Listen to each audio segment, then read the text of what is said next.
Hello दोस्तों, नमस्ते प्रणाम। हम किरण शर्मा, हम मंजू शर्मा अपना चैनल पर स्वागत करै छी। नमस्ते प्रणाम सब दीदी भाजी के प्रणाम, सब दाई माय जते गोटन चाची दीदी भैया सुमी सब गोटन के प्रणाम करै छी।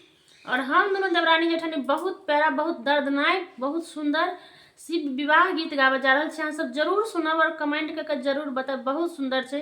और देखियो कि ककरो भी माय रहे छथिन तो माय बेटी के बहुत प्यारा छथिन। हमेशा माय हुए चाहे बाबूजी हो, सब हमेशा चाहते छथिन कि बेटी के लेल हम नीक दुल्हा खोजी, नीक घर खोजी हमेशा। लेकिन शिव सन बर देख कर तो हमेशा गौरी के माय रहे छथिन हमेशा झमाइते कहते। बहुत सुंदर गीत छे, अहाँ सब जरूर सुनब। अब बहुत लगीचा शिवरात्रि आबि गेल छथिन, हमरा सबके गांव में कलना नजदीक पड़े छे। बहुत कलना जिनका सबके महाशिवरात्रि के देखा के जरूर अहाँ सब कमेंट करब और कलना मंदिर पर आबि जाए महाशिवरात्रि। कलना मंदिर के साथे साथे हमरो गांव में बड़का मंदिर छे, वो के पूजा करे के सोचबे ओहू ठाने आऊ और सब कोई देखे के लेल जरूर आए। बहुत सुंदर से बहुत प्यारा से मेला रहे छे। ओइमे हम दोनों गोटन गीत गावे जा रहल छी। अहाँ सब प्रणाम।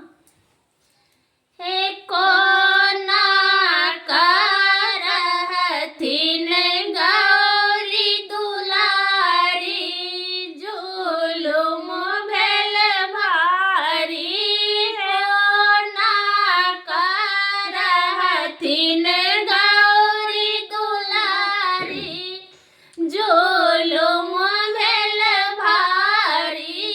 कोना करहथिन गौरी दुलारी, जुलुम भेल भारी। नारद अगुआ बनि गेलखिन, गौरी दैला बुढ़बा बर खोज लेलखिन। नारद अगुआ बनि गेलखिन, गौरी दैला बुढ़बा बर खोज लेलखिन। कोना करहथिन गौरी दुलारी, जुलुम भेल भारी। कोना करहथिन गौरी दुलारी, जुलुम भेल भारी। नारद अगुआ बनि गेल, गौरी दैला भंगिया बर खोज लेला। नारद अगुआ बनि गेलखिन, गौरी दैला भंगिया बर खोज लेलखिन।